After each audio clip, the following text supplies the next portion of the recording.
E aí, pessoal? O vídeo de hoje é baseado na pergunta da Anne Alves. Obrigado, Anne, pela pergunta. A Anne, num dos comentários aqui do canal, ela pediu para que eu falasse sobre biblioteca, framework e o ecossistema de software. E a princípio, talvez algumas pessoas possam achar que é um tema simples, mas ele acaba sendo até um pouco que tem umas pegadinhas ali no meio e vocês vão entender no decorrer da minha explicação. Eu vou começar com a biblioteca, que eu acho que é o termo mais simples, que é simplesmente um código disponibilizado para utilização. Pensa assim, você faz um código e você disponibiliza ele. Lógico, você poderia disponibilizar ele através, sei lá, minha página do GitHub, eu deixo lá um código e você copia e cola. Isso não é biblioteca. Na biblioteca em si, esse código ele está empacotado no que a gente chama mesmo de pacote, packages, e a gente disponibiliza em algum repositório. Por exemplo, o pessoal do C Sharp e ASP.NET utiliza o NuGet, aí depende de como você falar. Então a gente acessa lá o NuGet e procura, por exemplo, o Entity Framework, e aí você pode procurar um pacote para MySQL, e aí você vai baixar ali os pacotes necessários para você acessar o MySQL do C Sharp, do ASP.NET, do VB, tanto faz, do .NET. Antigamente a gente utilizava para o JSON, o Newtonsoft ali para o JSON, no Java tem, no Python tem, no JavaScript, toda a grande linguagem, toda a linguagem moderna, vamos dizer assim, tem um gerenciamento de pacotes e que trabalha com isso. No JavaScript a gente pode usar os pacotes NPM, no Python tem o PyPI, se não me engano, algo assim, e aí você baixa. Então eu posso baixar uma biblioteca para mexer com datas, posso baixar uma biblioteca para mexer exatamente com dados de uma forma diferente. No Python tem muito isso, para você fazer cálculos matemáticos. Então essa é a biblioteca, é um código que está empacotado de alguma forma e que a gente deixa disponível em algum lugar para a pessoa baixar. Então você baixa esse pacote aqui no seu projeto e utiliza ali os métodos dele para facilitar a sua vida e você não precisar reescrever tudo, reinventar a roda. Eu vou explicar os outros e depois eu vou desenhar, porque eu acho que fica mais fácil para eu conseguir explicar para vocês e quem sabe facilita o entendimento de vocês. Porque, por exemplo, o framework já é algo um pouco maior, um pouco mais complexo. Um framework, ele na verdade assim, ele é um conjunto de ferramentas, de padrões, de convenções para a gente fazer determinada coisa. Eu vou pegar, por exemplo, o Django do Python. O Python é uma linguagem super conhecida, vocês devem saber. Ele é muito forte, principalmente na questão de machine learning, data science, esse tipo de coisa. Mas e se eu quiser criar um website com Python? Dá? Dá. Eu poderia construir na mão do zero. Eu poderia pegar lá e fazer o código que recebe uma requisição HTTP, processa ela, verifica rotas, cria a resposta, devolve essa resposta. Dá para fazer na mão, dá para fazer no C Sharp, em qualquer lugar. Só que criaram um framework, que são esses métodos, essas convenções, essas ferramentas para isso. Então ali no Python você pode utilizar o Django e ele vai cuidar para você de muita coisa que você não vai precisar reescrever. Ou seja, como trata essa requisição, como que eu devolvo uma resposta, como que eu olho exatamente a URL, que rota a pessoa está querendo acessar, esse tipo de coisa.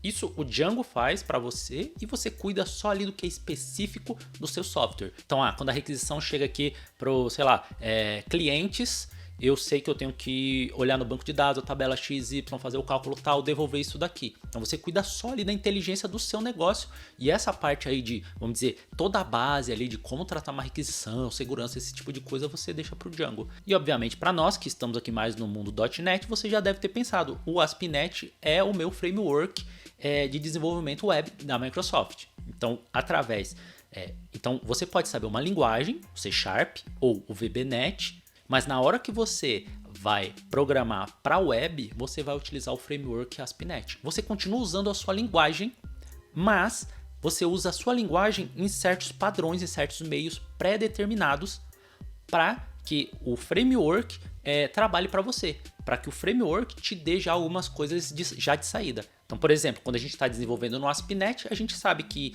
se a gente estiver utilizando, por exemplo, o padrão MVC, eu vou criar um controller com nome já pré-determinado e vou criar modelos assim e vou ter uma pasta views e aí o próprio framework vai saber que quando acessar o controller X ele vai procurar a view X em determinado lugar. Isso são convenções. Você vai ter a utilização dos pacotes que eu expliquei anteriormente, porque você vai ter vários pacotes do próprio framework, como por exemplo o ASP.NET corta uma série de pacotes, um monte de biblioteca lá só para utilizar o ASP.NET, para você fazer o ASP.NET conversar com SQL, o ASP.NET conversar, por exemplo, com uma AWS, com uma Azure, com uma OCP, que são as nuvens. Então você tem o framework, é tudo isso. Então não é somente bibliotecas, mas também convenções. Então você sabe que deve fazer de uma forma pré-determinada. Mais uma vez voltando, se eu quisesse em C Sharp, em VBNet, qualquer linguagem, construir do zero o meu framework, daria? Daria. Mas além de um extenso trabalho, você estaria aí deixando de lado o trabalho de outras pessoas, de obviamente muito conhecimento que já foi testado pela comunidade exaustivamente. Então a gente tem um time na Microsoft, só o pessoal trabalhando no ASP.NET. Obviamente, pessoal de segurança, assim, os melhores engenheiros do mundo trabalhando nisso. Não sou eu ou você que aí da sua mesa vai criar totalmente um framework do zero. Mas a questão do entendimento pode ficar um pouquinho bagunçada, porque a Microsoft também não facilitou a nossa vida, quando a gente fala do universo Microsoft em si. Vou deixar linkado aqui o vídeo sobre conhecendo mais o .NET, né? Para vocês terem uma ideia, mas o que acontece? A Microsoft, anteriormente, ela criou o framework.NET. E o .NET em si já é um framework. É uma forma onde você tem convenções, a mesma coisa que eu expliquei. Você tem convenções, ferramentas, formas de trabalhar, bibliotecas para você criar em .NET. Antes do .NET, a gente tinha, por exemplo, o VB6. E aí a gente tinha a nossa forma de trabalhar. Não era um framework, era especificamente uma linguagem. Quando lá em meados de 2000 criaram o .NET, mudou-se o VBNet, criou-se o C Sharp e aí a gente trabalhava no framework.NET, que é uma série de ferramentas. Então a gente tem aí Garbage Collector, a gente tem o CLR, a gente tem a BCL, vê o vídeo lá que vocês vão entender melhor. Mas no fim, essa sopa de letrinhas é um monte de ferramentas, são bases, são bibliotecas, são códigos que já estão lá para a gente utilizar. Então a gente simplesmente utiliza eles, não precisa recriar do zero. Então a gente pode dizer que anteriormente a gente tinha isso daqui, o .NET Framework. E dentro dele a gente tinha o C Sharp, o VBNet, uma série de outras ferramentas, como a gente tem a BCL, que é a biblioteca de classe, a gente tem o Garbage Collector, a gente tem um monte de coisa. A gente tem a linguagem intermediária que eu falei naquele vídeo lá, clica lá para vocês saberem mais, que é a linguagem que o C Sharp e o VB criam ali no meio entre após a geração do seu código fonte e antes de ter realmente um código de máquina, tudo isso. E isso aqui era chamado de .NET Framework. Acontece que em algum momento isso ficou ultrapassado e a Microsoft decidiu criar uma evolução, uma atualização, um upgrade do .NET Framework que a gente tinha aqui. Então foi criado o .NET Core, que também é um framework. A gente não utiliza este nome para não confundir com o .NET Framework anterior, que é mais baseado em Windows. O .NET Core, e que hoje nem é mais chamado .NET Core, é simplesmente .NET, ele também é um framework. Então, neste exato momento, nós temos dois frameworks na Microsoft. E aí pode causar uma certa confusão, porque às vezes você está, por exemplo, olhando uma vaga de emprego e a pessoa pede conhecimentos do framework.NET. E aí pode ser tanto um quanto o outro, mas geralmente é dos dois, porque você tem código legado para trabalhar e você tem também, obviamente, o novo .NET. O novo .NET aqui, ele é muito semelhante ao anterior na questão de ferramentas. Também tem GC, que é o Garbage Collector, também tem BCL, tem C Sharp, VBNet, qualquer outra ferramenta que foram sendo trazidas, atualizadas para o .NET, que a gente simplesmente chama de .NET. Mas lembrando que ele não deixa de ser um framework. A gente apenas não utiliza esse nome porque como a gente já tem o .NET Framework, que é o velho, a gente podia chamar de Framework.NET 4, a gente não quer atrapalhar, não quer confundir. E tudo que é novo a gente fala simplesmente .NET, mas a gente já está aí na versão 7 do .NET. Por isso que, entre aspas, você poderia dizer que existe o Framework Microsoft. Dentro desse grande Framework Microsoft, a gente tem ali o .NET Framework, que é o framework antigo, baseado mais em Windows, e o .NET, sem um nome framework, mas que não deixa de ser um framework. Por isso que é um pouco mais confuso. A gente tem ainda a questão do contexto, porque como eu disse antes, o que o ASP.NET é? O ASP.NET, ele é o framework web da Microsoft, e ele está aqui dentro, ó. Obviamente ele também está aqui dentro. Mas vamos considerar só esse lado mais novo aqui. Ou seja, eu tenho o framework .NET, que é esse grandão, onde está tudo lá dentro, mas dentro desse .NET também está o ASP.NET, que também é um framework. Então a gente tem um framework dentro do outro framework.